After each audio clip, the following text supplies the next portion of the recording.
Listo. Entonces ahí, Vivian, Daniel, esperemos que Gustavo no demore en conectarse, y Jorge, él también está en la reunión, y bueno, hay varios ahí que tenían algunas dificultades hoy, pero bueno, no hay problema. Igual vamos a iniciar orando, vamos a iniciar con esta lección de una parte de Romanos 7. Bueno, Padre, gracias, Señor, por este día, gracias por esta lección que vamos a tener en el día de hoy. Te pedimos para que seas tú enseñándonos, para que ayúdanos a profundizar más, que esta lección, Señor, sea edificación a nuestras vidas y podamos aprender bastante de ella. Te doy gracias, Señor, por las personas que están conectadas, los que faltan por conectarse. Te pido para que seas tú ayudándonos, en el nombre de Jesús. Amén y amén. Bueno, ¿cómo han estado? ¿Cómo va todo, Daniela? ¿Daniela en qué está? ¿En Bogotá? ¿Daniela dónde? Sí, en Bogotá, pero vivo en Madrid. Ya.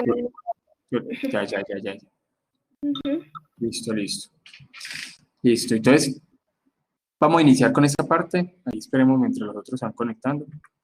Y vamos a iniciar con Romanos 7, versículo 7.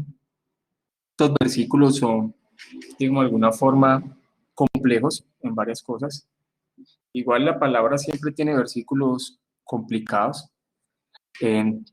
Yo por lo general todos los miércoles tengo un estudio con unos hermanos de la congregación. Ellos mismos me pidieron pues hablar sobre temas de escatología, y siempre cuando uno, por ejemplo, profundiza sobre muchos temas, hay versículos que son muy complejos. Uno siempre dice que la Biblia tiene versículos muy fáciles que a un niño los podría comprender, y versículos tan complejos que hasta el más famoso teólogo podría ahogar en ellos. Entonces, eso de estudiar la palabra versículo por versículo, uno se va a ir encontrando con versículos que de verdad uno tiene que estudiar las diferentes interpretaciones que dan, porque a veces hay unos que pueden llevar a una mala interpretación. Como le digo, hay versículos que son bien complejos en muchas ocasiones. Entonces, estos 6 versículos, casi 7, mejor dicho, 7 versículos que vamos a estudiar hoy, hay veces llevan a confundir mucho. Entonces, vamos a tratar de leerlo de la forma más clara. Dice, el pecado que mora en mí. Pablo se empieza a retratar como si fuera él mismo, colocándose como ejemplo para hablar sobre esta parte. Y digamos, de alguna forma estos versículos lo que van a mostrar es que a pesar de que Pablo en muchas ocasiones, como él era un judío radical, él intentó cumplir la ley por su propia fuerza, nunca lo logró. Entonces, a pesar de eso, él se creía santo y era como ciego a su pecado, pero a través de la ley y el entender el verdadero entendimiento, o sea, el entender lo que de verdad es la ley, que él viene como a ser consciente de su pecado. Entonces dice así, ¿qué diremos pues? ¿La ley es pecado? Recordemos que Pablo siempre utiliza la misma forma de adelantarse a preguntas. Aquí lo hemos visto en las diferentes partes que hemos estudiado, Romanos 6 y 7. Aquí también él hace varias preguntas. Dice que diremos pues, ¿la ley es pecado? Y la responde, de ninguna manera. Recordemos que a Pablo casi que lo acusaban de antinomianista, pero Pablo realmente está diciendo que él no era antinomianista, o sea, él no era antiley, y lo que está haciendo aquí es aclarar realmente la verdadera función de la ley. Dice, pero yo no conocí el pecado, sino por la ley, porque tampoco conociera la codicia si la ley no dijera, no codiciarás. No quiere decir que el pecado vino desde el mismo momento de la ley. Recordemos que antes de que llegara la ley, o digamos de alguna forma, esa parte por medio de Moisés, realmente las personas siempre habían estado en pecado, hablando acerca del pecado de la humanidad. Pero es con respecto que hay veces uno como una persona humana, en muchas ocasiones uno cree que al lograr ciertas condiciones o al lograr ciertos requisitos uno ya se cree bueno, y al creerse bueno o a tener una moralidad lo hace uno ciego del pecado que está en uno. Realmente eso es lo que Pablo va a empezar a mostrar. Hay muchas religiones en el mundo que se basan en obras, que se basan en una moralidad, y cuando yo me baso en obras y en moralidad, las personas realmente nunca reconocen el pecado interno que está en él. Es constante, yo tengo amigos que no son creyentes y ellos se creen buenos porque ellos hacen obras sociales, ellos constantemente están ayudando a las personas. Entonces, cuando yo baso mi vida en una justicia propia y yo creo que estoy cumpliendo con todos los requisitos, realmente yo soy ciego al pecado que yo tengo. Entonces Pablo está diciendo, no es que la ley sea el pecado, realmente la ley es buena, él va a explicar eso, y el pecado en mí es el perverso, realmente yo tengo pecado en mí, y ese pecado hay veces también, si yo baso mi vida en mi propia justicia, yo me voy a creer bueno, y yo voy a desconocer el pecado que está en mí. Dice, pero aquí empieza a explicar la función de la ley. Realmente lo que vino a traer la ley es a mostrar el pecado en el hombre. O sea, la ley es tan pura, la ley es tan santa, que comparándonos nosotros con la ley, realmente va a quedar en evidencia el pecado que está en nosotros. Y Pablo se empieza a enfocar en este versículo 7, el 8 y el 9, en el 10º mandamiento, que es no codiciarás, porque Pablo se empieza aquí como él mismo a hacer un retrato como de la debilidad que él tenía, de la cual él era ciego, pero al tener una comprensión clara y al pasar digamos, ese proceso de que realmente él se convirtió, porque realmente vivió eso, o sea, Pablo vivió una conversión en el momento que él se encontró con el Señor Jesús, él mismo descubrió que él estaba basando su vida en su propia justicia, no estaba viendo el pecado en sí, y descubrió que había mucho pecado en él. Entonces dice, si la ley no dijera no codiciarás, no entenderíamos que nosotros somos pecadores. Eso es lo que pasaba con los judíos y lo que pasan con ciertas líneas que practican la moralidad o basan su creencia en moralidad, que creen que cumpliendo ciertos requisitos ya la tienen todo ganado, y lo que hacen es descuidar o pasar por alto el verdadero pecado que está en su corazón. Y eso lleva a engañar, porque yo voy a vivir de apariencia, yo creo que estoy bien, y yo trato de guardar una reputación hacia los demás, la reputación de lo que los demás ven, pero dentro de mí el pecado está ahí. Yo trato de vivir de apariencia, yo creo que yo soy bueno, pero realmente como yo no reconozco el pecado que está en mí, yo soy ciego a ese pecado, pero tengo esas luchas internas. Eso sucede bastante, y puede suceder bastante con un cristiano que basa su vida cristiana en sus propias fuerzas. ¿Tiene algo que decir sobre este versículo? Sí, que hay muchas personas que de igual manera, a pesar de que son cristianas, ponen como la mira en sus obras. Entonces dicen, pero yo hago, pero yo, sí, o sea, siempre en sus obras y no en que Dios es el que nos ayuda en eso. Es que Daniela se ha visto un documental que llama Evangelio Americano. No. No se lo ha visto, ahorita le mando el link. Lo que pasa es que en ocasiones hay ciertas iglesias cristianas que basan su teología o su predicación no en la gracia, a pesar de que la pueden nombrar, no en el evangelio que transforma y que habla de la regeneración, sino que pareciera como que estuviera predicando de la misma forma como predicaban los judíos, en una moralidad deísta. Y entonces llevan a las personas a cumplir ciertas obras, y entonces dice, si usted diezma, entonces Dios lo va a bendecir. Si usted se comporta como un cristiano, ¿cierto? No habla ni quiere la regeneración, sino que usted cumple el requisito y usted parece un cristiano, Dios lo va a bendecir. Si usted se congrega todo el tiempo, entonces son ciertas conductas morales, no es una transformación, y las personas transforman su forma en una moralidad deísta. Pero como no hay regeneración, las personas son ciegas al verdadero pecado que está en su corazón. Y claro, ellos pueden decir que son salvos por gracia, pero van a vivir su vida cristiana basada en esfuerzos humanos, y tarde que temprano, cuando lleguen las pruebas y las tentaciones fuertes, como no hay una regeneración, no hay una transformación del corazón, que eso uno nomás es transformado solamente por medio del obrar del Espíritu Santo y que me prediquen el verdadero evangelio, pues bueno, o sea, voy a caer, ¿cierto? Y en muchas ocasiones hay muchas personas que no vuelven, sino que apostatan de la fe. Por ejemplo, Calvino decía, el pecado reside pues en nosotros y no en la ley. Aquí Pablo no está diciendo que la ley es pecado, no. El pecado lo tenemos nosotros, la ley es santa. Que por causa de nuestro pecado no podemos cumplir la ley es otra cosa. Dice, porque la perversa concupiscencia de nuestra carne es su causa, o sea, la ley no es pecado, el que peca soy yo. Dice, más no llegamos al conocimiento de eso, sino por el conocimiento de la justicia de Dios que se declara en la ley.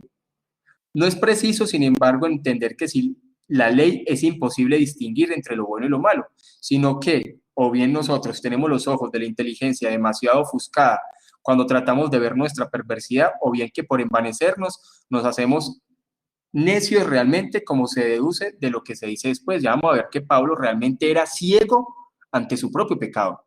Pablo tenía una justicia propia, él se está colocando como ejemplo, pero él no veía realmente el pecado que estaba en su corazón.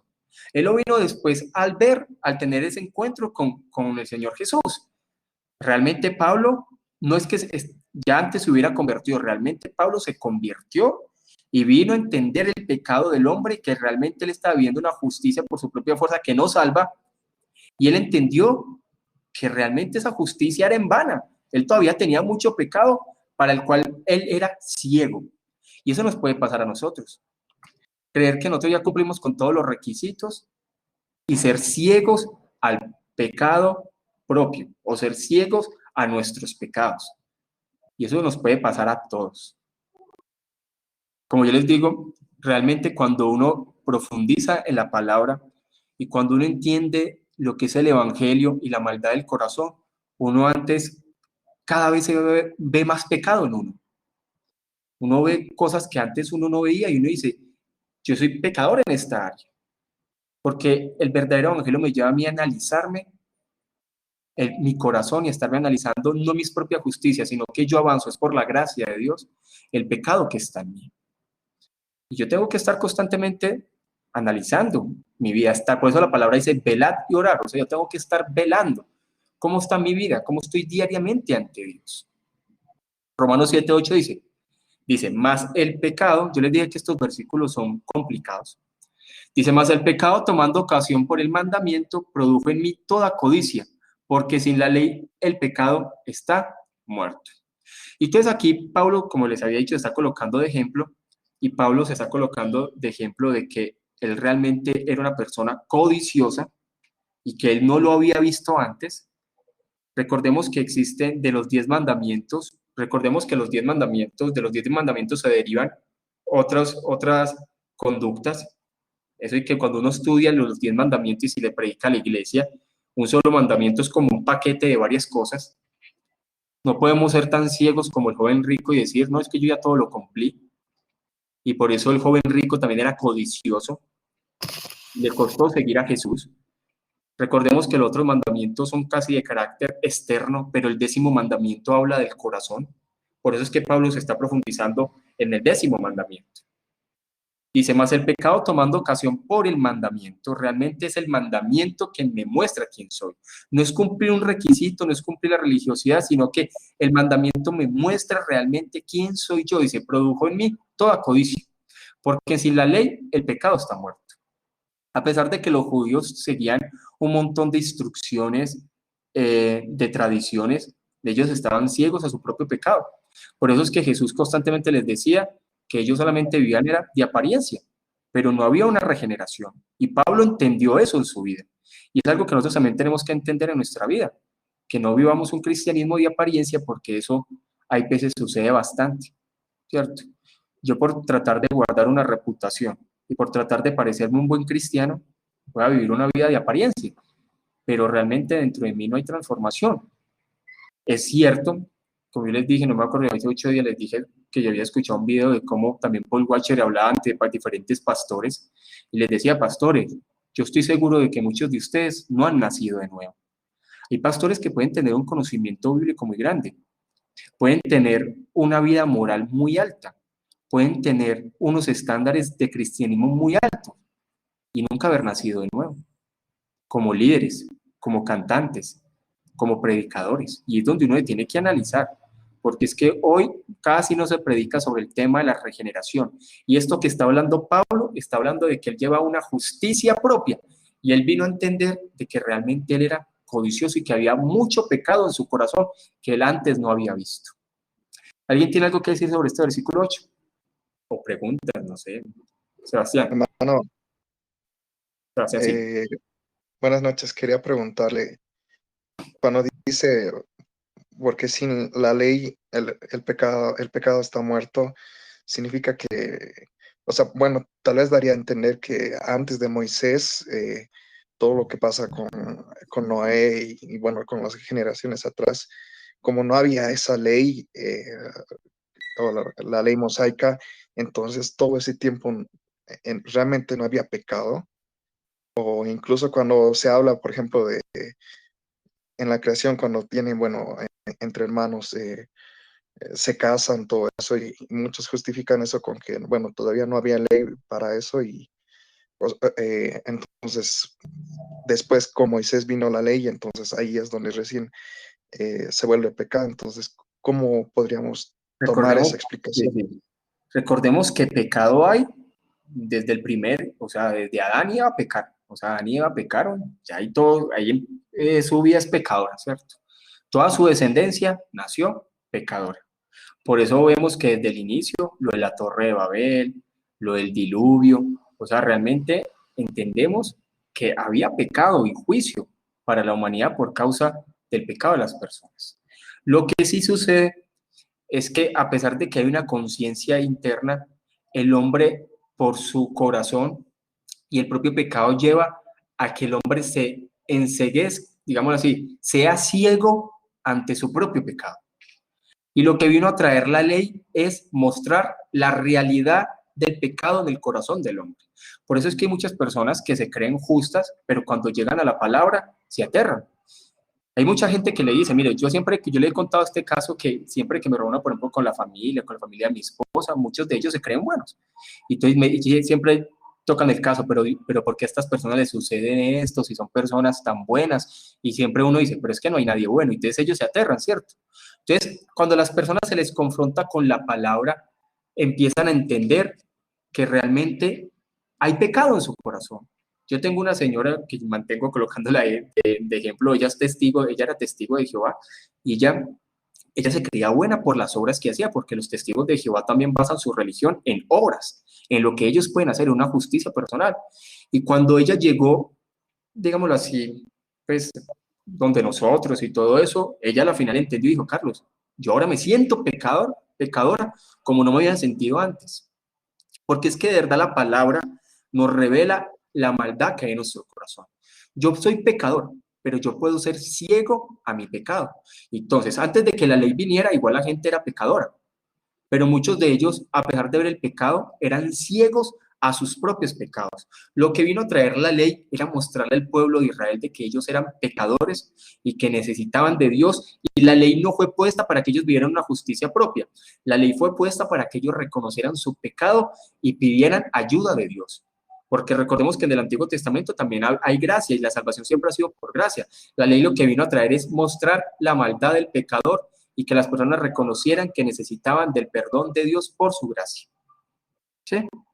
No sé si hay más o menos. Sebastián. Sí, hermano. Está bien, muchas gracias. ¿Sí? Realmente es eso. O sea, las personas antes de la ley podían ser pecadoras y no verse como pecadoras. De hecho, porque hay personas que no llegan al cristianismo, porque ellas no se creen malas. Hay personas que dicen, pero es que hay personas que son peores que uno. Yo me comporto bien. Entonces hay personas que son ciegas a su pecado. Y hay cristianos también, a pesar de que se les predica la palabra. No obstante, como hay lugares donde nunca se predica el pecado, hay personas que viven una justicia propia y eso no es el evangelio. Realmente, toda religión que predique una justicia propia, eso no es el evangelio. El evangelio no es de justicia propia. De hecho, las discusiones teológicas a lo largo de la historia ha sido por eso. ¿Justicia propia o gracia? Pero si yo sigo basando mi vida cristiana en una justicia propia, estoy equivocado. Eso no es el cristianismo. De eso es lo que hablan todas las religiones del mundo. Lo que usted puede lograr por su fuerza. ¿Qué tan moral puede ser usted?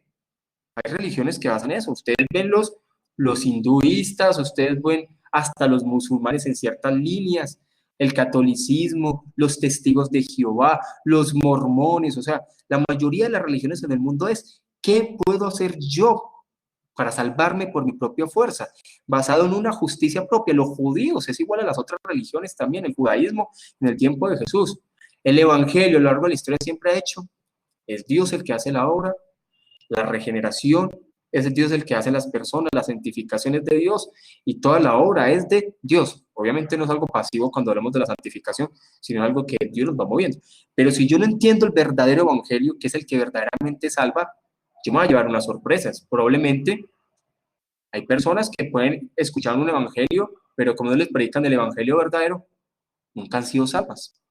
Lo único que convierte es el evangelio de la palabra, bien expuesto. ¿Sí?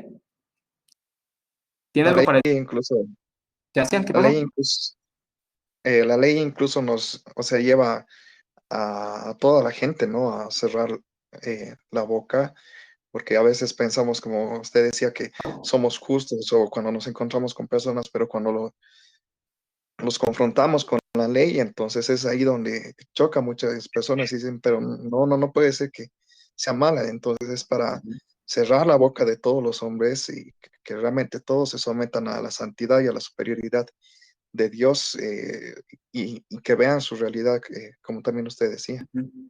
Sí, por eso nosotros no podemos predicar como los judíos. Yo creo que se los he dicho antes. Un judío predica ley, ley, ley, ley. Eso es moralismo. Yo les dije, miren, en estos días yo había terminado Romanos con la iglesia e inicié el libro de Ruth. Y yo les dije, yo no les voy a predicar Ruth, de la historia de Ruth, de cómo Ruth, que qué buena historia, una historia de amor, porque eso es moralidad. Así predican los judíos. Yo les voy a entregar es a Cristo. Cristo es predicado desde el Antiguo Testamento, lo que la gente necesita es Cristo. Si yo les predico Ruth, como lo predican los judíos y como en ocasiones lo predican en ciertas iglesias cristianas, eso no transforma. Cristo aparece en todo el Antiguo Testamento, en cada versículo, eso sí, no llevarlo a una alegorización extrema, pero por eso hay muchos predicadores también que dicen el Evangelio según Ruth. Lo que la gente necesita es el Evangelio, o sea, lo que la gente necesita es Cristo predicado en el Antiguo Testamento, pero si yo voy a predicar el Antiguo Testamento como historia, como que buen ejemplo, mire, yo tengo que hacerlo por la fuerza, eso es moralidad y la moralidad no transforma, ¿sí? Por eso le digo, que alguien que se vaya a poner a predicar el Antiguo Testamento, sin centrar en Cristo, sin ver en Cristo, sin ver la salvación por gracia, sin ver la regeneración, ahí lo que está haciendo es moralidad. Y por eso le digo, la moralidad no salva a las personas. Mira, por ejemplo, Hendriksen, ¿qué decía? Dice, no sorprende que fuera especialmente este 10º mandamiento el que detuviese a Pablo abruptamente en sus pasos. Pablo está tomando como ejemplo de que él era una persona codiciosa. Dice, los otros mandamientos interpretados superficialmente prohíben transgresiones que son, o al menos parecen ser, de un carácter más externo, especialmente los de la segunda tabla. En relación con esto, le hace el relato respecto al joven rico. Recordemos que el joven rico, él mismo decía, yo ya he cumplido todo, pero cuando Jesús le habló del dinero, lo que manifestó era que el joven rico era codicioso, realmente no estaba cumpliendo todo. ¿Sí? Dice, pero el 10º mandamiento da directamente en la raíz misma del pecado, a saber, el corazón pecaminoso del hombre, su deseo perverso. Los otros mandamientos hablan de algo externo, pero el 10º habla realmente de la raíz del pecado, que es el corazón. Y Pablo se había dado cuenta que él había cumplido muchas cosas externas, pero su corazón era pecaminoso, y en las cartas de Pablo él mismo se empieza a dar cuenta de que él no lo ha alcanzado todavía, de que todavía no lo tiene ganado, de que todavía tiene lucha contra la carne y que él todavía es un pecador. O sea, es un pecador santo, como se dice en la doctrina. ¿Sí? Listo, miremos el versículo 9. ¿Alguien quiere decir algo? Gustavo hoy está callado. Carlos, buenas noches. Buenas noches. Bueno, un saludo para todos. Sí, estaba aquí en silencio escuchándolos, hace nadita llegué. No, yo tengo que decir que estos pasajes realmente de lo que llevamos el estudio del libro de Romanos, para mí ha sido el más complejo, la parte más complejo. La verdad es que los leí, bueno, dentro de las posibilidades que tengo de leerlas mientras estoy trabajando, de releerlas, y se me hicieron muy difíciles, muy difíciles. Entonces, de hecho, tengo que decir que cualquier cosa que diga está bajo una premisa de la especulación, ¿cierto? Y casi que a manera de preguntas. Sin embargo, este versículo 8, perdóneme, Carlos, si me devuelvo un poquitico, dice que el pecado, tomando ocasión por el mandamiento, produjo en mí toda codicia. Claramente el hombre por naturaleza, el hombre es orgulloso, ¿sí? Y diría yo que antes de que el hombre pudiera pasar el proceso de arrepentimiento, normalmente resiste la palabra por ese mismo orgullo. Bien, creo que lo hablamos hace 8 o 15 días, hablando de uno de los apartes del libro de Paul Washer, cuando decía que el proceso de evangelismo no es simplemente de un solo momento, eso requiere de tiempo y de retomar y de tomar tiempo para ir rompiendo la resistencia del corazón del hombre. Decía alguna vez Adrian Rogers que la rebeldía no es un pecado, sino que la rebeldía es el pecado. La rebeldía es el pecado y el hombre entonces en la misma naturaleza rebelde y resiste. Entonces dice que cuando por causa de la palabra o por causa del mandamiento, entonces produjo toda codicia, pareciera que el conocimiento de la verdad despertó eso, despertó el ego del hombre, despertó la resistencia y la necesidad de rebelarse y decir y creer en su propia justicia, lo que se está hablando. Sí, porque mucha gente diría, Gustavo, pero ¿cómo así? No era pues judíos, pero es que lo que la gente no entiende es que ese tipo de judaísmo no era, digámoslo así, no es la religión verdadera. Muchos lo han llamado la herejía talmúdica. Realmente los judíos no conocían a Dios. Realmente los judíos no tenían un entendimiento correcto de la ley. O sea, los judíos, lo que ellos tenían esa herejía talmúdica es como los testigos de Jehová en ese tiempo. Mucha gente dice, pero no eran pues judíos, no conocían de memoria la ley, no se sabían de memoria, sí, se lo sabían de memoria, pero se basaban más en unas, digámoslo así, interpretaciones incorrectas de ese Talmud, que eran las interpretaciones, que en una verdadera, correcta interpretación. Realmente ellos no conocían la ley, no conocían a Dios. De hecho, por eso cuando Jesús hablaba con Nicodemo, constantemente Jesús los regañaba a los saduceos y a los fariseos porque no entendían la palabra. Por eso es que Jesús le dijo a Nicodemo, o sea, tú siendo maestro de la ley no sabes eso. Por eso Jesús constantemente, cuando tenía esas discusiones con ellos, les dijo, o sea, es que no han leído, es que no han visto, así dice. ¿Cómo es que dice? Ellos eran siguiendo tradiciones. Ellos realmente no tenían un entendimiento correcto. Por eso es que eso da pie para como este versículo 9. Y yo sin ley vivía en un tiempo. Y entonces uno me pregunta, ¿cómo así que Pablo vivía sin ley? No, pues que ellos se guardaban la ley, guardaban todos y guardaban unos requisitos que ellos mismos habían puesto como si fueran mandamientos de Dios. Jesús mismo se los había dicho. O sea, ustedes crearon un montón de cosas como si fueran mandamientos de Dios. Ellos hasta exigían más de lo que Dios exigía. Y Pablo creía que, así como todo judío, que él vivía cumpliendo la ley y no se habían dado cuenta que realmente vivían sin ley, porque la ley es ver el pecado de mi corazón. La ley tiene que apuntar a entender lo que yo soy.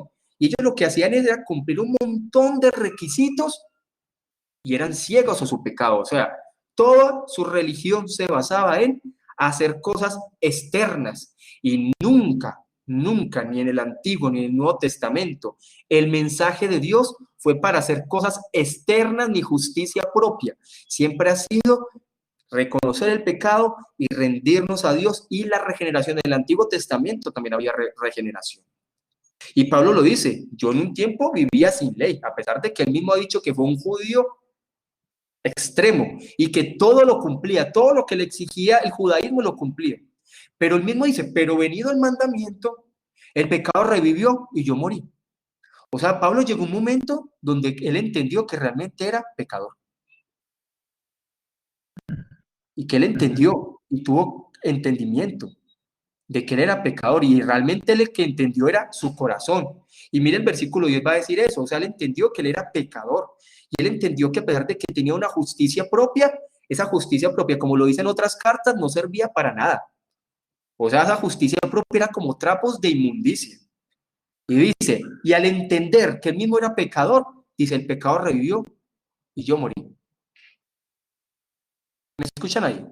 Sí, sí, sí. No lo vemos, pero lo escuchamos. Me cayó la cámara, qué raro.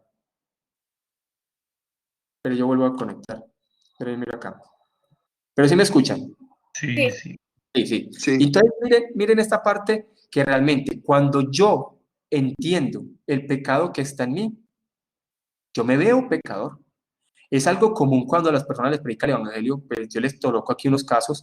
En estos días, pues hay una niña que lleva aquí con nosotros por ahí 2 meses Y ella misma decía, Carlos, yo me siento pecadora. O sea, es chistoso que la gente le diga eso, pero uno como que se siente bien que la gente le diga eso.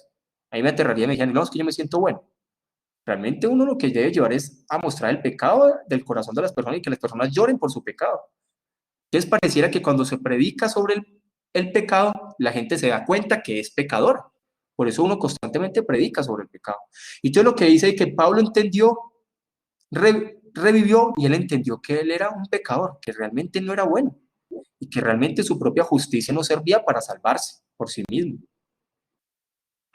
Dice este versículo, por ejemplo, él dice, el significado puede ser a este, o sea, hablando sobre esto, Calvino da como un significado a este versículo, dice, cuando yo pecaba sin pensar para nada en la ley, al no cuidarme del pecado, este se hallaba sepultado como si estuviera muerto.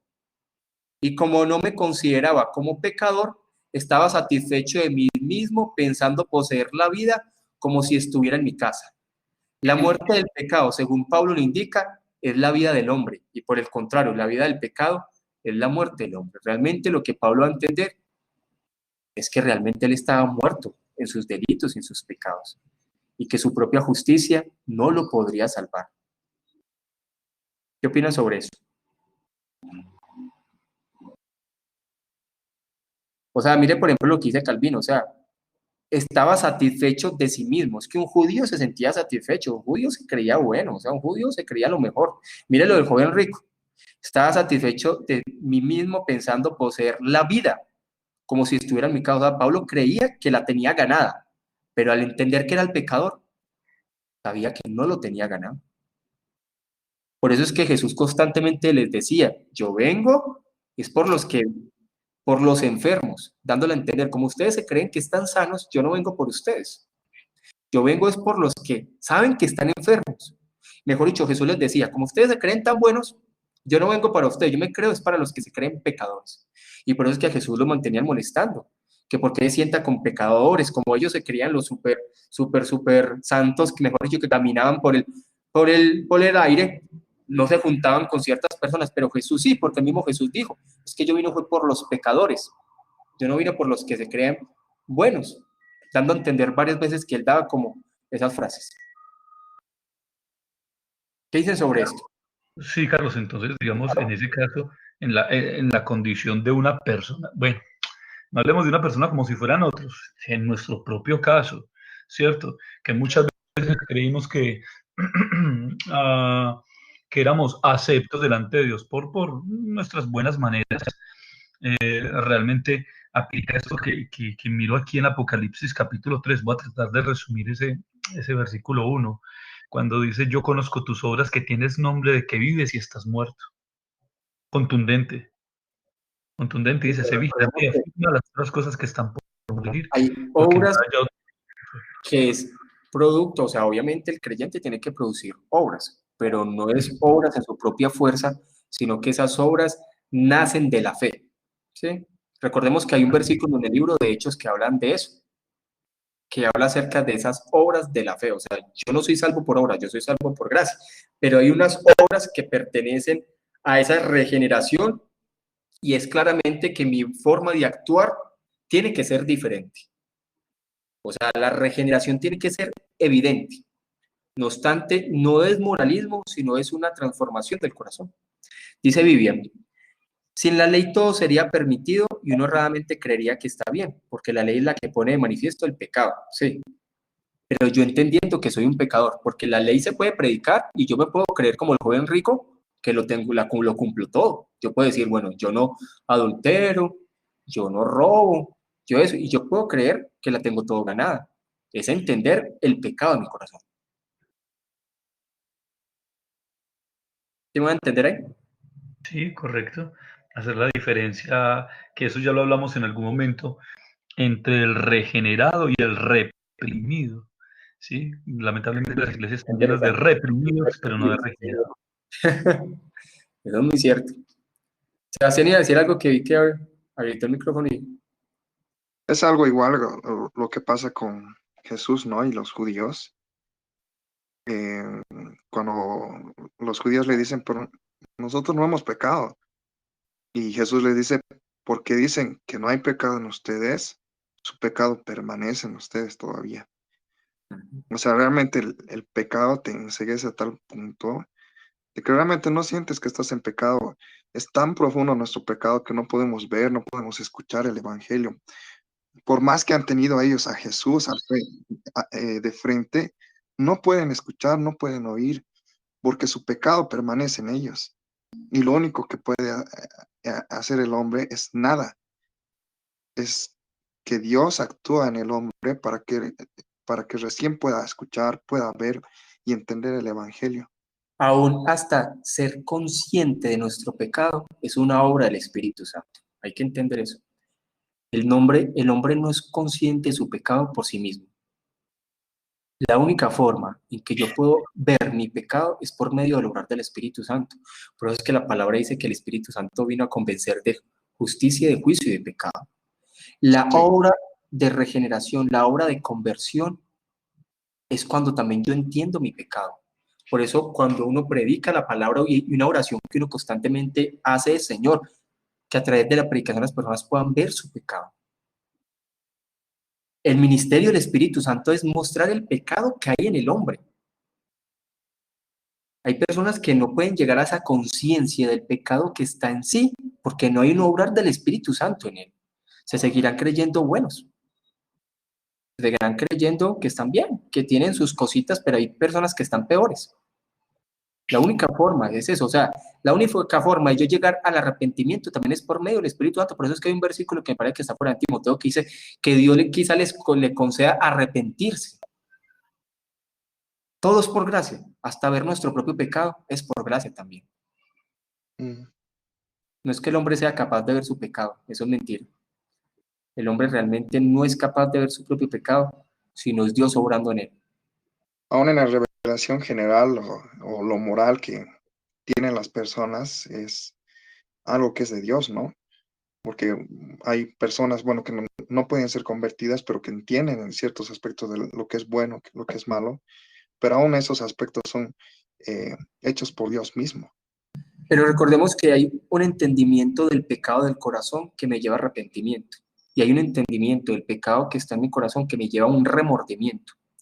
Hay personas que las meten a las cárceles y ellos reconocen su error y su pecado, pero nunca se han arrepentido. Tienen remordimiento. Eso hay que entenderlo también. La única forma de que yo puedo llegar a un verdadero arrepentimiento es por medio del Espíritu Santo. Nadie se puede arrepentir realmente de su pecado por su propia fuerza. El arrepentimiento es una obra de Dios. ¿Cómo sabemos que realmente es un arrepentimiento? O sea, porque muchas veces el corazón puede ser engañoso y podemos pensar que realmente es del espíritu, pero realmente... Porque el remordimiento me va a hacer repetir las cosas. ¿Sí? O sea, el remordimiento es que yo me siento mal, pero lo vuelvo a hacer. El arrepentimiento es que me dolió, pero no lo vuelvo a hacer. Y en muchas ocasiones uno como creyente, uno mantiene ese remordimiento. Uno se siente mal.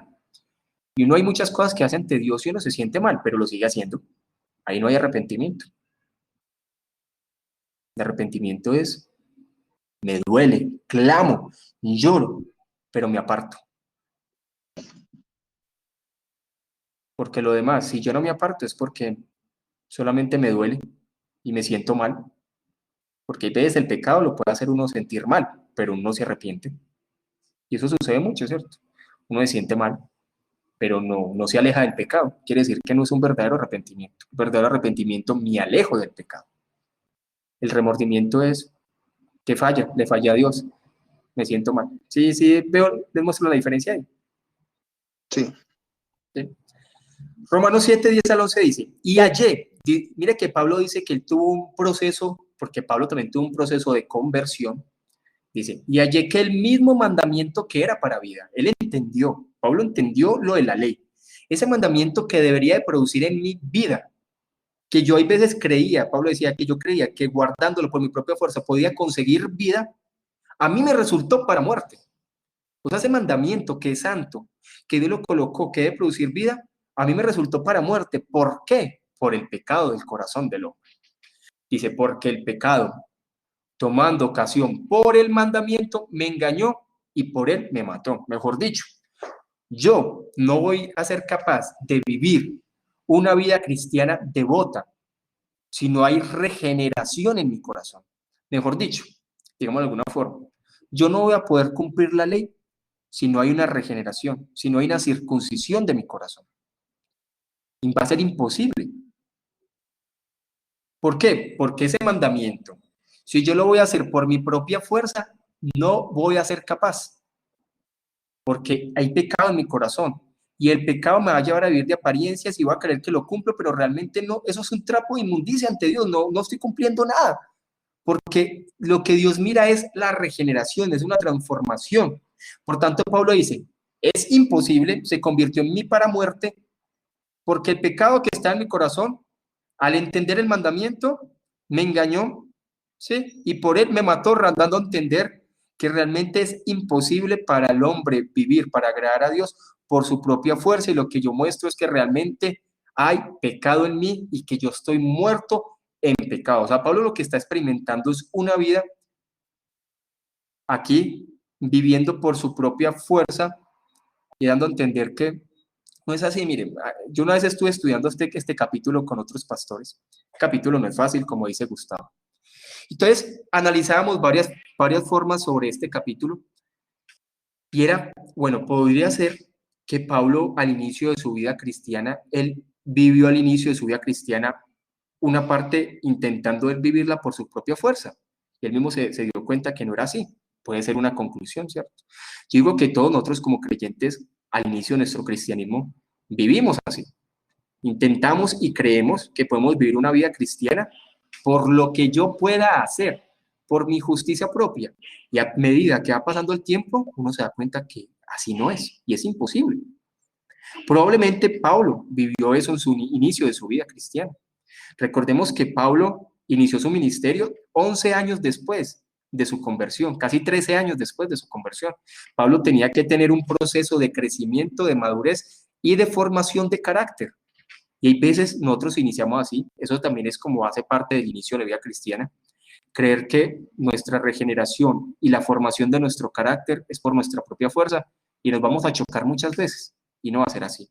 Es una posible conclusión. ¿Cómo ven ustedes esa conclusión?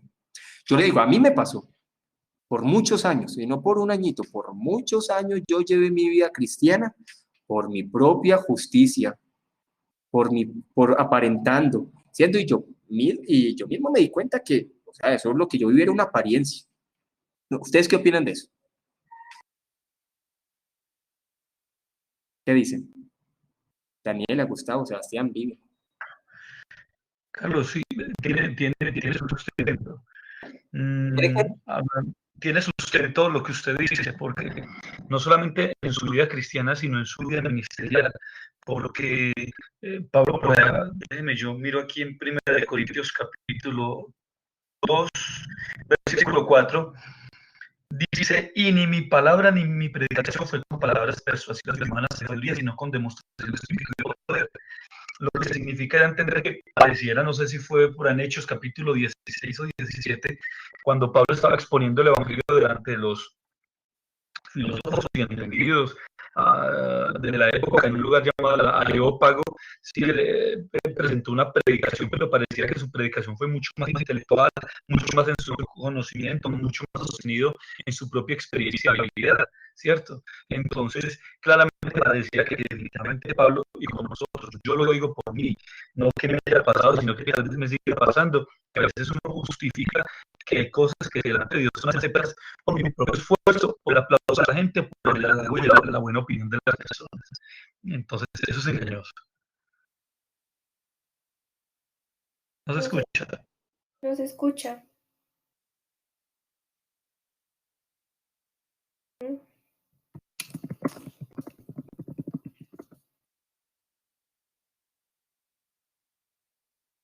No, está con el micrófono. Mira, todo lo que dije y es que en silencio. Pues hablando de que la vida cristiana también es un proceso de madurar, también dependiendo del evangelio que a mí me predique, porque yo voy renovando mi entendimiento y yo voy comprendiendo lo que realmente, cómo es que Dios obra en el hombre, ¿cierto? O igual Dios lo va llevando a uno también. Pero hay personas como hay veces se les predica un evangelio tergiversado todo el tiempo las personas mantienen en un cristianismo infantil por muchos años. Y su vida cristiana es más basada en lo que ellos pueden hacer y no se les enseña que es a través del obrar de Dios y de la gracia de Dios, porque casi no se predica de gracia. De hecho, hay muchos pastores que les da miedo predicar de gracia porque los critican de una supergracia o porque es creciendo en gracia o cualquiera de esas cosas. Entonces, ¿qué es lo que pasa? Como les había dicho, yo creo que todos lo hemos vivido, tratar de llevar una vida cristiana por nuestra propia fuerza. Y a la larga nos vamos a dar cuenta de que eso no sirve. No sé, a mí me pasó. Gustavo también dijo que le pasó, no sé si a ustedes les ha pasado. Digo que a todos nos pasa. En el inicio, en el avance, en los inicios de la vida cristiana, creer que yo puedo vivirla por mi propia justicia. ¿Qué dice Daniela de eso?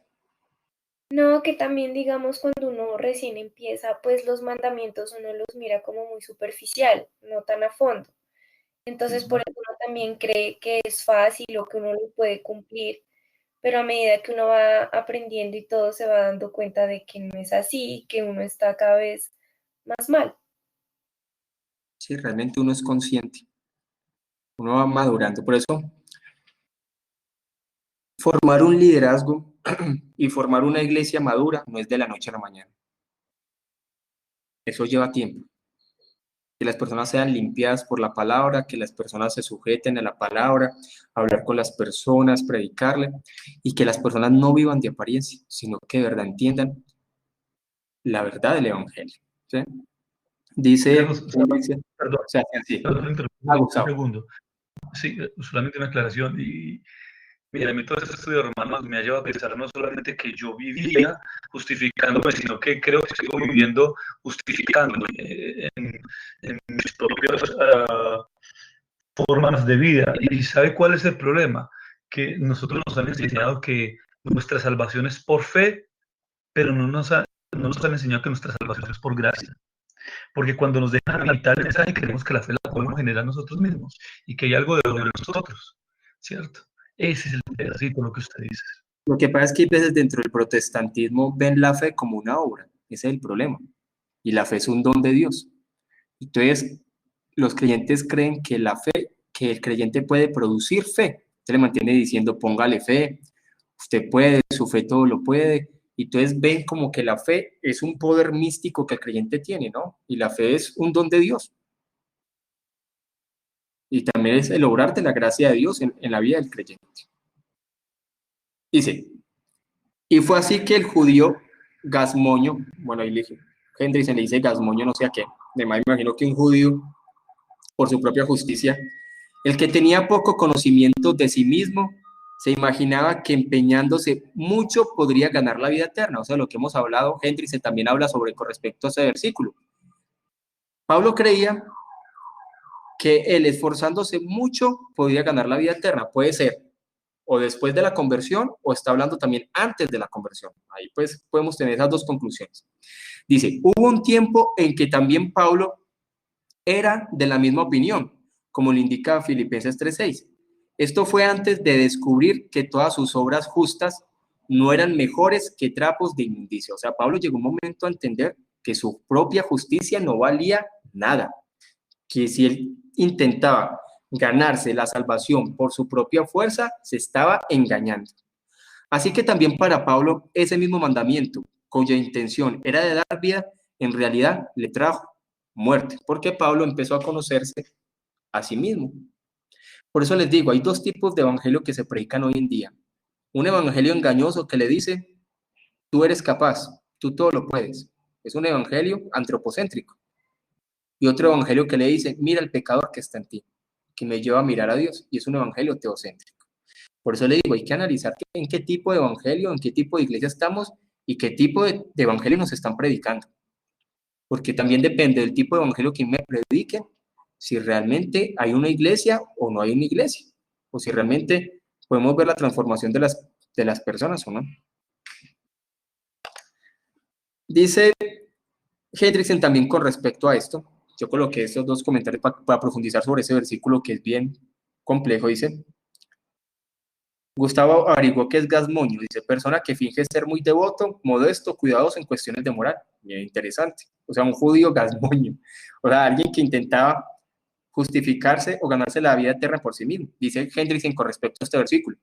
Se hace evidente entonces que no era la ley como tal, sino el pecado. O sea, realmente lo que no permitía que Pablo pudiera vivir para agradar a Dios no era la ley, era el pecado que había en él. Dice, en el caso presente, la pecaminosidad de Pablo mismo, lo que hizo imposible que la ley hiciera santa y feliz a la persona. Se supone que la ley fue para que las personas pudieran vivir santa, justa, felices, pero solamente por medio de la transformación del corazón del hombre.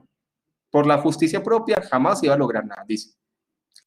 El mandamiento actuando solo nunca mata o hiere a nadie. Es el pecado el que mata. O sea, yo reconozco que hay un pecado que está en mí, que lo que me hace llevar es muerte. O sea, el pecado a mí produce muerte. Fue el pecado lo que engañó hasta a Pablo, siendo todavía inconverso. Hendrickson lo ve más bien no en un momento de un cristianismo inicial, sino antes de llegar al cristianismo, dice, llevándolo a pensar que él podría vivir en obediencia estricta a la ley de Dios. Lo engañó, hasta que un día, de un modo muy dramático, se le quedó bien claro que por más que tratara, él no podría lograr jamás de esta manera una posición de justicia ante Dios. Es que ese es un engaño que viven los creyentes en este tiempo. Creer que yo soy capaz de agradar a Dios por mi propia fuerza. O sea, yo puedo estar engañado ahí. Es más, yo creo que hay cristianos que están engañados así. Creer que si yo me comporto bien, creer que si yo diezmo, creer que si yo asisto, creer que si yo me aparento ser creyente, eso es una devoción, eso es un engaño. Realmente ahí no estoy entendiendo la maldad que está en mi corazón. Y lo que está hablando aquí Hendrickson es eso. Pablo creía, ese es el engaño, que como el mandamiento denunciaba algo, y él creía que con cumplir lo que más pudiera a su propia fuerza, estaba bien ante Dios. Y él después se dio cuenta que realmente no es así y que esas justicias propias eran como trapo de inmundicia.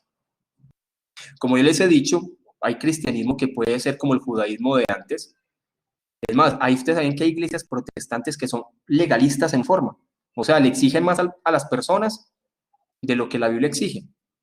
Y eso le exigen un montón de cosas que ni siquiera la Biblia manda. O sea, hay requisitos para aparentar ser cristiano. Y la gente aprende a aparentar ser cristiana. Aprende a aparentar ser cristiano. Pero no hay, y eso es lo que digo, por eso la palabra siempre, uno siempre lleva a las personas a que se analicen.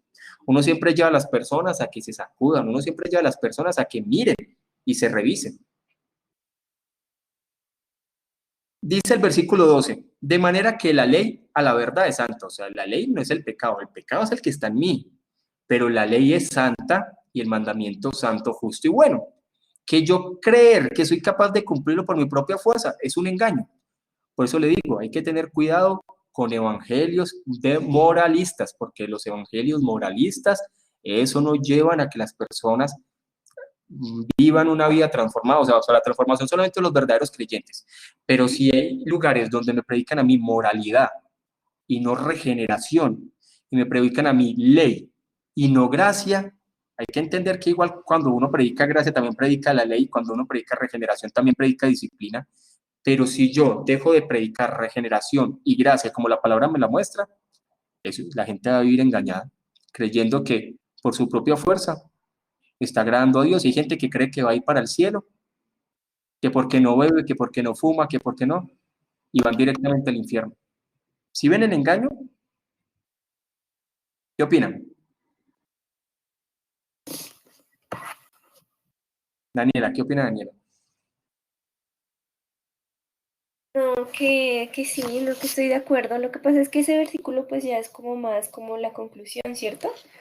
Que está diciendo pues que la palabra es santa y que los mandamientos también y por lo tanto los pecadores somos nosotros. Uh-huh. Sí, sí. Pero digamos, yo he visto en muchas iglesias de las que he asistido que las personas leen la palabra, leen la Biblia y tratan de cumplirla, de leerla en un año, pero nunca la entienden ni la viven tampoco. Esa es otra cosa. Ese es el problema. Los judíos se sabían la Biblia de memoria. o muchos de ellos que sabían eso de memoria, pero igual, miren, no había transformación en ellos. Es que, como les digo, yo puedo leer la Biblia y ser letra muerta para mí, porque si yo leo la Biblia y no está orando el Espíritu Santo en mí, o sea, eso es letra muerta para mí. Yo me la puedo aprender de memoria. Es como hay muchas personas que llegan de otras religiones y yo hablo con ellos y dicen, Carlos, pero es que a mí siempre me han predicado con la palabra. Por ejemplo, este caso de los testigos de Jehová, que ella dice, Carlos, a mí siempre me predicaban con la palabra, con la Biblia en la mano, y le decía así. Muchas personas que le pueden a usted decir versículos, pero realmente no le están haciendo una exposición correcta de la palabra. Y hoy en día, casi la mayoría de las religiones que se hacen llamar cristianas, porque eso hay un montón, predican con Biblia en púlpito, y le dicen a usted versículos de la Biblia. Pero como predican moralidad, y eso es letra muerta, eso realmente no. Yo puedo tener entendimiento, recordemos que yo puedo tener una iluminación de muchas verdades espirituales, pero tener una iluminación de las verdades espirituales realmente no quiere decir que yo haya nacido de nuevo. Hay personas que pueden tener una comprensión impresionante de la palabra y nunca haber nacido de nuevo. Por eso hay que analizar qué tipo de evangelio me están predicando. Romanos 7:12 dice, bueno, de manera que la ley es a la verdad santa y el mandamiento santo, justo y bueno. Dice Calvino, algunos creen que estas palabras ley y mandamiento son una repetición. Estoy de acuerdo con ellos, pero creo que estos dos términos mencionados quieren expresar de algún modo alguna idea más enérgica, es decir, la ley en sí y todo en cuanto es ordenado por ella es santo, y tanto digno de ser recibido con honor justo y por consiguiente no puede ser acusado de injusticia. Y bueno, equivalente a puro y exento de todo mal. Así defiende la ley contra toda acusación para que nadie le atribuya algo que no está de acuerdo con la bondad, justicia y santidad. Por eso es necesario que nosotros también nos prediquen sobre la ley. Porque es que también hay algo que es una supergracia, y esa supergracia, yo con esa supergracia sí tampoco estoy. Que ellos nunca le predican la ley a la gente, nunca le predican de disciplina, nunca le predican de pecado. Y eso es lo que lleva a los declives en las iglesias. Realmente eso a lo largo de la historia, cuando las congregaciones inician de esa forma y ven una gracia como una supergracia, ahí es donde inician esos declives, uno de esos declives religiosos, esos declives pues espirituales de la iglesia cristiana. Es más, si ya se está llegando a un punto de que tampoco creen tampoco creen en el infierno y que tampoco creen en un montón de cosas, imagínense. O sea, hay que predicar de la ley. ¿Qué pasa, Daniel? Como así supergracia. Supergracia. O sea, lo que pasa es que también hay alguien, bueno, hay que entender la gracia como nos la entrega la palabra, pero es que aún dentro del cristianismo también hay líneas religiosas, aún cristianos y todo eso, que predican una supergracia, y entonces le dicen a usted, es que la ley no es la ley de la Biblia, sino la ley de Cristo. Entonces ellos dicen, ya no hay que predicar sobre la ley, sino que es Cristo transformando a las personas. Mejor dicho, nunca llevan a las personas a reflexionar sobre su vida, nunca se les predica de pecado, nunca se les predica, sino que ellos dicen, es la gracia de Dios obrando en ellos. O sea, se le predica de la gracia suelta, de un entendimiento del pecado. Y eso así, eso no es la gracia de la Biblia. O sea, son una especie de antinomianismo. Si hoy en día hay muchas religiones que creen en esa supergracia. O sea, llevan más allá la gracia de lo que es. O sea, recordemos que hay dos extremos. O sea, los antinomianistas y los legalistas. Porque hay unos que pueden llevar a solamente ley, ley, ley. Yo siempre tengo que estar estando en la parte centrada en la palabra. Y hay otros que llevan a una gracia más allá, apartado de una disciplina. ¿Sí? Sí, más o menos me di a entender ahí, Daniel. Sí, Carlos, alguien decía alguna vez en un jueguito de palabras que, hablando de la predicación, que gracia sin verdad se convierte en libertinaje y verdad sin gracia se convierte en legalismo, ¿cierto? Entonces, encontrar el ajuste, el equilibrio en ese sentido. Por eso uno tiene que estar centrado como lo dice la palabra. Y hay, digamos así, hay puntos que son peligrosos. El legalismo es peligroso, el antinomianismo es peligroso y nuestro corazón hay veces tiende o a ser legalista o a ser antinomianista todo el tiempo. Y uno tiene que estarse cuidando. de eso. ¿Listo? Y el último versículo dice, luego, lo que es bueno vino a ser muerte para mí, en ninguna manera, sino que el pecado, entonces mire, vuelvo a decir, si la ley, entonces Pablo vuelve a decir, si la ley es santa, buena y justa, porque vino a ser mala para mí, dice, en ninguna manera, sino que dice, es el pecado, para mostrarse pecado, produjo en mí la muerte por medio de lo que es bueno, o sea, ya que para mí es imposible cumplir la ley, realmente lo que yo voy a entender es que yo soy pecador, a fin de que por el mandamiento el pecado llegase a ser sobremaneramente pecaminoso, mejor dicho, lo que está dando a entender ahí, la ley es algo muy puro, y la ley lo que vino a mostrar es lo pecador que soy yo, la inmundicia que hay en mí, que para mí es imposible seguir ese mandamiento, porque como yo les he dicho a ustedes, muchas religiones enseñan es, trate de vivir para Dios como pueda, y la Biblia no dice viva como pueda o como sea capaz, la Biblia dice que Dios exige perfección, pero como para nosotros es imposible ser perfecto, por eso tenemos que rendirnos a los pies de Cristo, por eso es que vino Cristo, porque para nosotros es imposible cumplir con las exigencias divinas. La Biblia no dice sálvese quien pueda, la Biblia dice se salva los que Dios eligió, porque sálvese quien pueda es lo que enseña las religiones.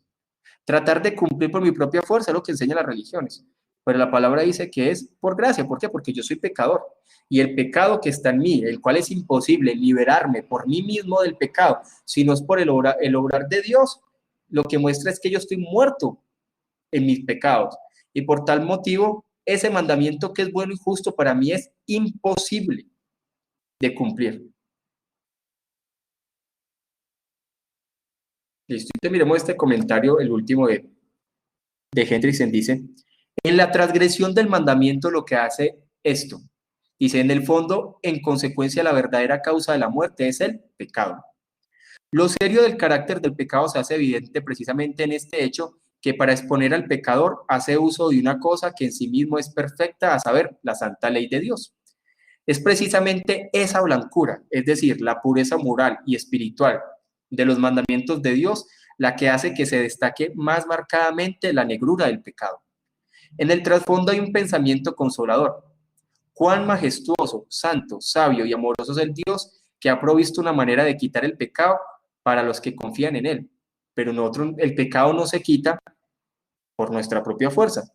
El pecado se quita en Cristo. ¿Listo? Por eso Cristo es el todo de nosotros.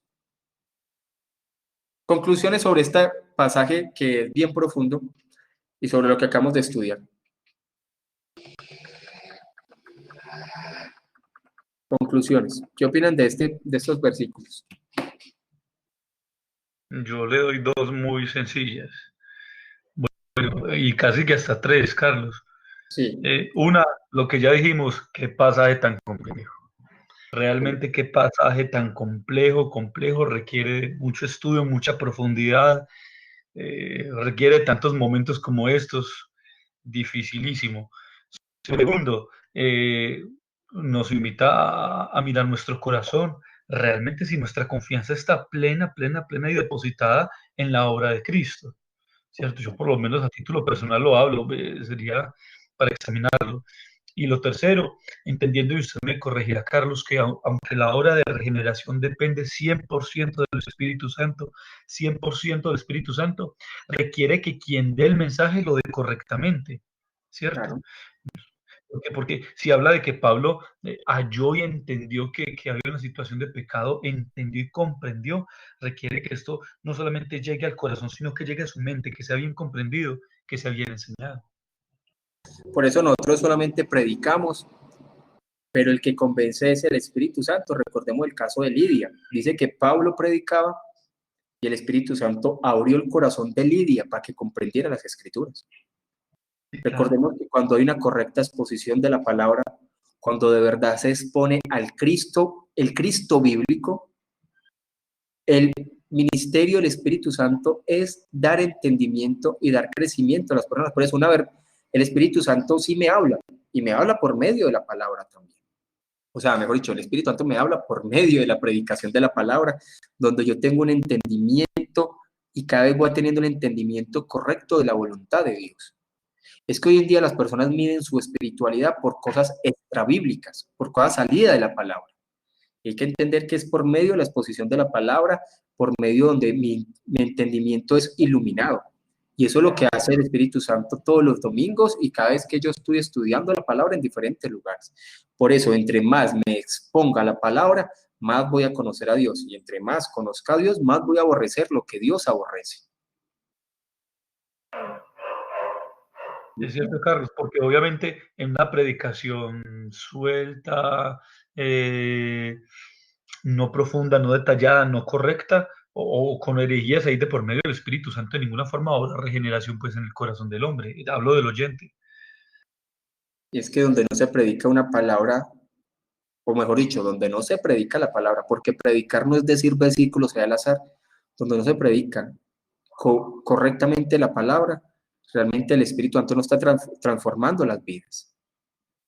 Como les digo, los católicos también utilizan la Biblia, los testigos de Jehová también utilizan la Biblia, los adventistas también utilizan la Biblia.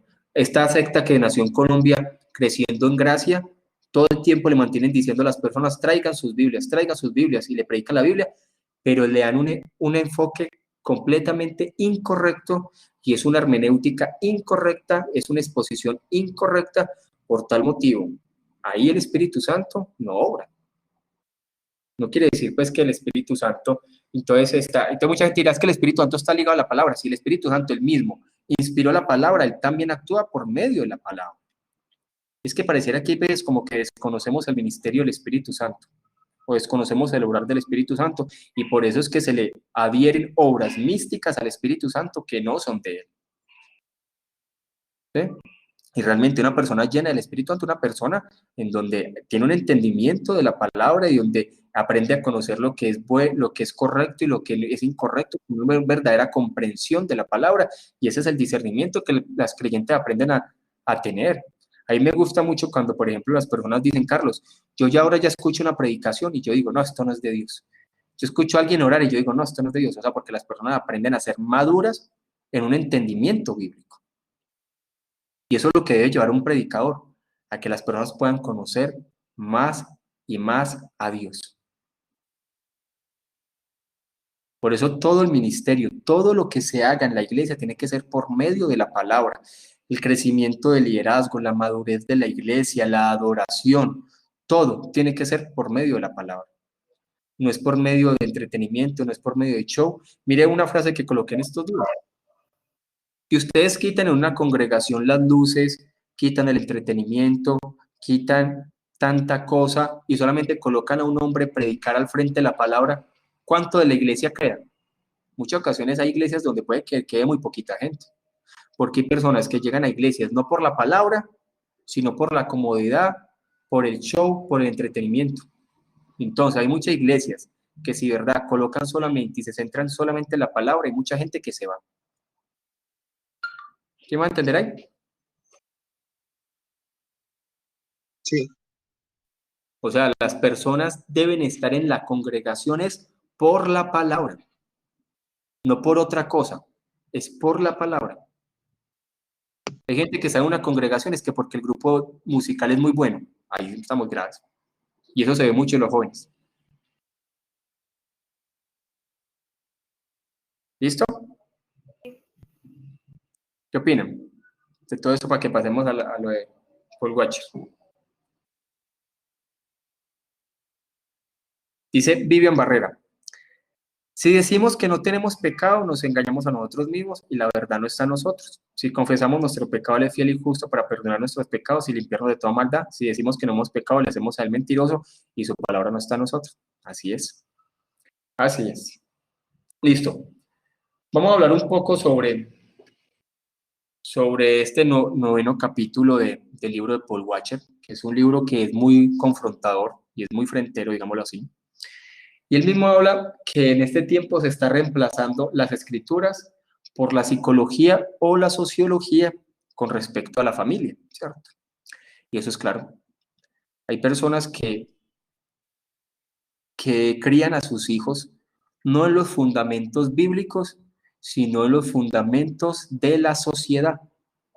Entonces, cuando yo crío niños bajo el fundamento o la psicología o la sociología y no la palabra, realmente puedo producir hijos que no son devotos.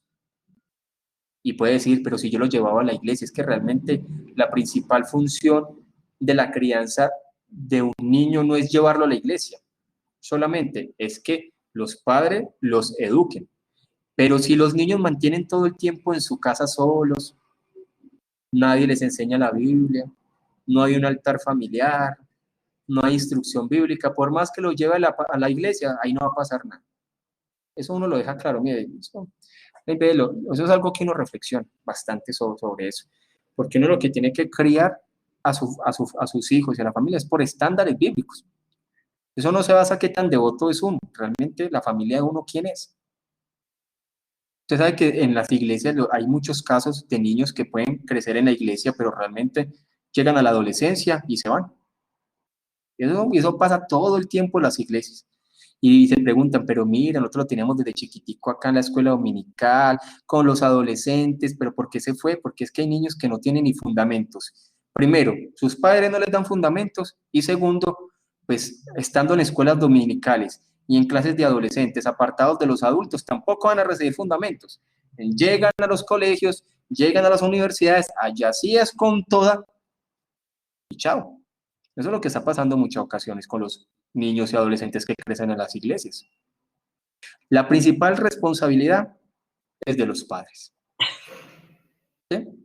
Mire, por ejemplo, un proceso que estamos haciendo en la congregación, yo creo que yo se lo he comentado, es un proceso bautista histórico. Nosotros estamos apartando a los niños, más que todo hasta los 10 años, en una, digamos así, en un salón aparte de la reunión principal. Pero ahora que vamos a hacer un cambio, nos vamos a empezar a reunir en otro lugar. Ahora los niños van a empezar a ser parte de la reunión principal. ¿Con qué fin? Así lo hacen las iglesias bautistas históricas. Con el fin de que los niños desde pequeñitos se acostumbren a estar con los adultos en la congregación. Yo creo que se los he explicado. Porque uno ve hoy en día los adolescentes llegando a mí me preocupan, yo les he dicho a la congregación, a mí me preocupan los adolescentes de acá. O sea, hoy llegan ahí como los de uno ahí muertos vivientes. Pero sí hay jóvenes que como ellos crecieron en iglesias bíblicas y los padres les enseñaban a portarse bien desde chiquiticos, para ellos es normal la iglesia. Pero hoy en día uno ve las luchas que tienen los padres creyentes con sus hijos adolescentes, a pesar de que nacieron en una iglesia, es aterrador, hermanos. Esos adolescentes les están saliendo de las manos. Eso no se quieren quedar en las reuniones, les da pereza, quieren estar en el celular, tienen apatía ante la congregación. Y entonces uno se pregunta, ¿cómo fue la crianza también? ¿Y qué se puede hacer ahí?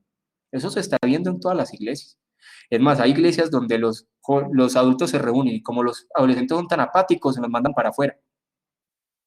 Y los adolescentes, los adolescentes tienen que estar ahí y tienen que aprender a estar en predicaciones serias, maduras, con alto contenido desde pequeñitos, y tienen que aprenderse eso de dividir, eso que llaman brechas generacionales, de estar dividiendo a los niños para un lado, los adolescentes para un lado. Cuando ellos crezcan, ¿qué van a querer estar con los adultos si nunca se les enseñó a estar?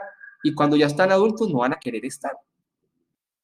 A mí me preocupan, yo les soy sincero, me preocupan, por ejemplo, los adolescentes de la congregación que yo dirijo. O sea, yo los veo ahí, son como muertos ahí, muertos vivientes. No todos, pero sí algunos. Y pues yo estoy orándole a Dios para que me ayude con eso, ¿cierto? Porque hay jóvenes muy, muy entregados, los niños pues está bien, pero en este momento a mí los adolescentes me preocupan, ¿cierto? Y los padres se acercan y a ellos también les duele mucho la actitud de sus hijos con respecto a Dios. Es más, les comento, hay muchos padres que vienen y como los adolescentes no quieren venir, los dejan en la casa, imagínense. Así, eso es lo que está sucediendo con los adolescentes. ¿Ustedes qué han visto sobre eso? Sí, por ejemplo, en mi iglesia muchos jóvenes se han ido porque la alabanza no es pues así ostentosa y se van a otras iglesias porque les llama la atención eso. Hasta dentro de las iglesias reformadas. Hay jóvenes que no les gustan los signos y entonces se van para iglesias neocalvinistas, que la música es más movidita, casi carismática. Pues sucede mucho en los jóvenes, hasta los jóvenes reformados también. Gracias. Sí, la verdad es muy duro todo eso porque incluso una vez un hermano, bueno, en joven es uno que, bueno, es muy estudioso, todo igual, entre los dos, medio que estábamos peleando ahí en la iglesia. Y la cosa es que él predicó una vez, pues ha debido predicar unos 10 minutos en la reunión de jóvenes. Normalmente acostumbramos a 30 minutos, hasta 45 minutos. Y, y se acercaron, bueno, se acercó una chica y le dijo, qué bien, has predicado bien cortito. Ah, Y sí. después cuando vienen igual, me dijeron, ¿y por qué no metemos más alabanzas? Más alabanzas, necesitamos más alabanzas. Y era como que acortas todo el espacio de alabanza, de la prédica y metes mucha alabanza. Estoy notando mucho que hay, yo lo llamaría como una idolatría a la alabanza o como un nuevo ídolo a la alabanza, de que realmente son jóvenes concierteros, de que van a conciertos, pero cuando vienen predicadores súper buenos que podemos aprender mucho de ellos, no van, no les importa, pero pueden pagar 50, 100, bueno, aquí sería bolivianos, eh, pero no estarían dispuestos a pagar ni siquiera un centavo para ver a un predicador que predica la palabra de Dios. O sea, eso sí, pero colóqueles a Daniel Javis y a Dante Gebel, eso sí llenan. Porque como son de entretenimiento y todo eso. Sí, lo que usted dice es muy cierto, eso siempre se va a ver. Pero como les digo, a mí en este momento me está causando es con los adolescentes, de pronto los jóvenes, yo tengo algunos jóvenes, pero mira que son jóvenes apasionados por la palabra, o sea, no son como jóvenes como inmaduros, ¿no? Me está pasando es como con los adolescentes ahí, que estoy orándole mucho a Dios a ver qué podemos hacer con estos adolescentes y también pues por los padres, porque ellos también mantienen muy afligidos por eso, ¿cierto? Pero yo digo que también el Señor nos tiene que enseñar a los padres, de hecho Paul Washer habla ahí, y ves, se invierte mucho en escuela dominical y todo eso, pero no se invierte mucho en entrenamiento a los padres de cómo enseñar a criar hijos devotos. De hecho, uno tiene que aprender, como hoy en día los adolescentes manipulan a los padres hasta creyentes. Lo mejor dicho, eso dicen y entonces los padres dicen, ay, no es que yo no quiero forzarlo, entonces más bien optan por dejarlo en la casa. Eso es lo que está pasando y ven, los traen y ven, no los traen. Pero como les digo, o sea, hay que enseñar, yo creo que eso es necesario, enseñar a los padres a criar hijos devotos. Cuando hay hijos que aprenden a valorar la iglesia, cuando hay hijos que aprenden a valorar el adorar a Dios desde pequeñitos, la palabra, crecen diferentes. Yo, por ejemplo, tengo ahí una familia completa con 3 niñas y me impresiona la devoción de esas 3 niñas.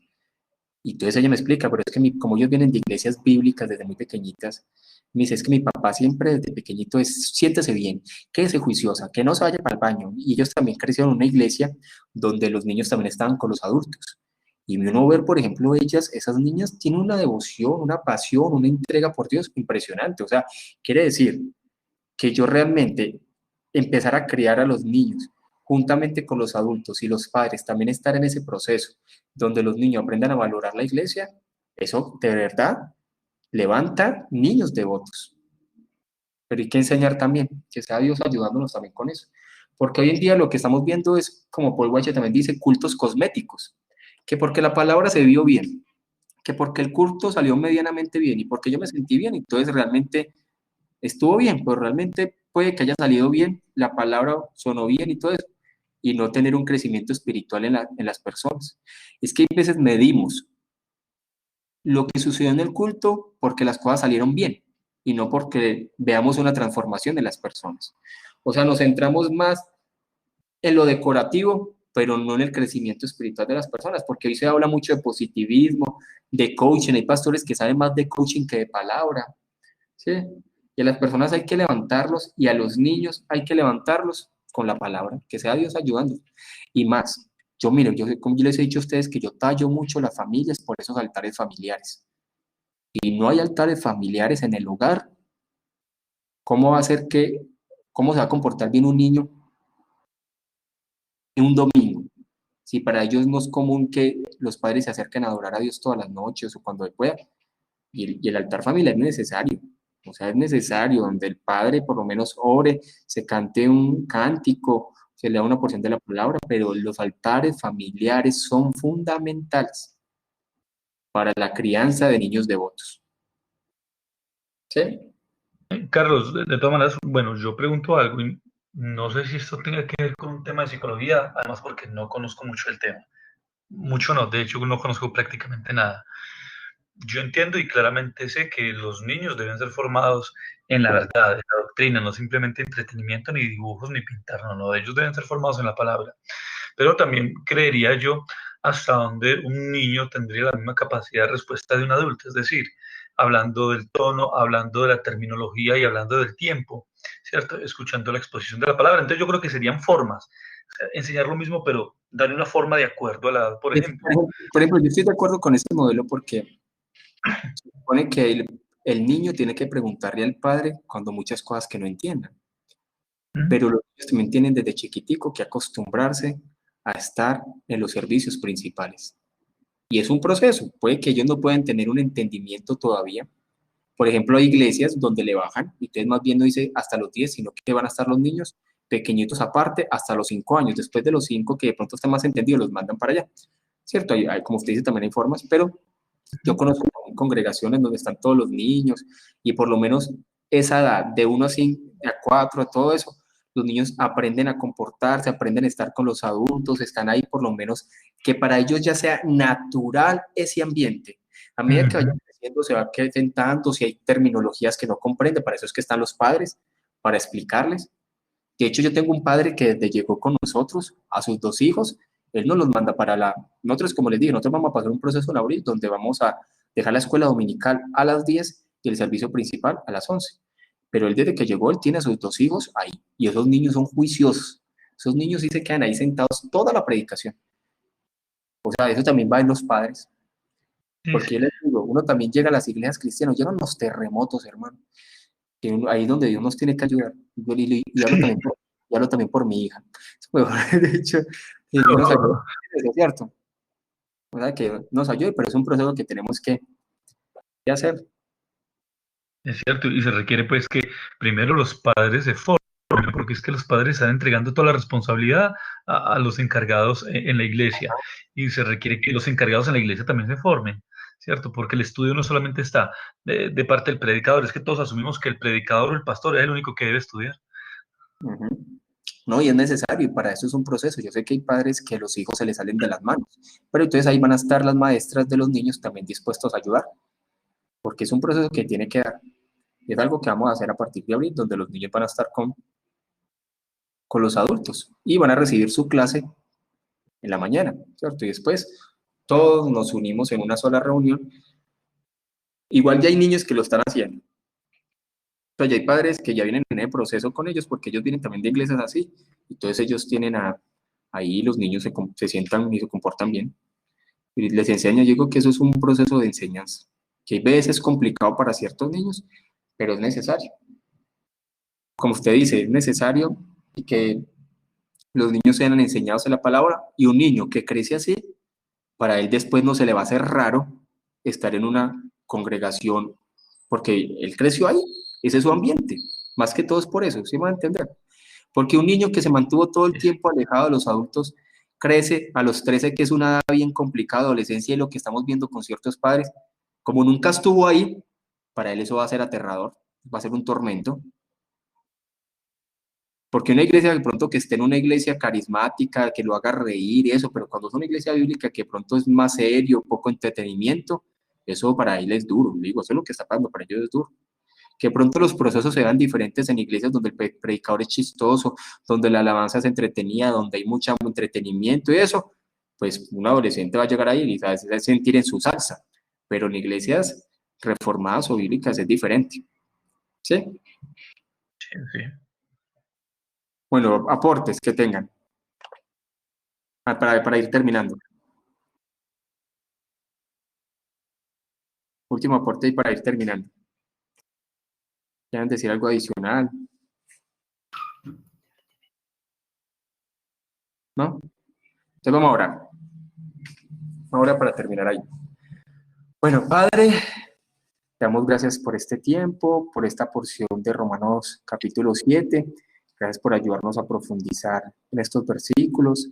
Ayúdanos a no vivir una vida cristiana en nuestra propia justicia, sino entender que somos pecadores y que necesitamos de ti, que necesitamos que tú obres en nuestras vidas, que necesitamos, Señor, que a través de tu gracia sea, Señor, tú obrando en nosotros. Ayúdanos a entender nuestro pecado y a humillarnos, Señor, y a poder vivir por medio, Señor, y para ti. Te damos, Señor, a ti toda la gloria, la honra, el honor, en nombre de Jesús. Amén, amén. Todos aquí ya se han visto ese documental de Evangelio Americano. O Daniela no. Sebastián ya se lo vio. Lo vi hasta cierta parte. Pero es bueno. No todo, pero lo vi parte. Gustavo se lo vio, Gustavo. Cierto, Gustavo, yo lo mandé eso.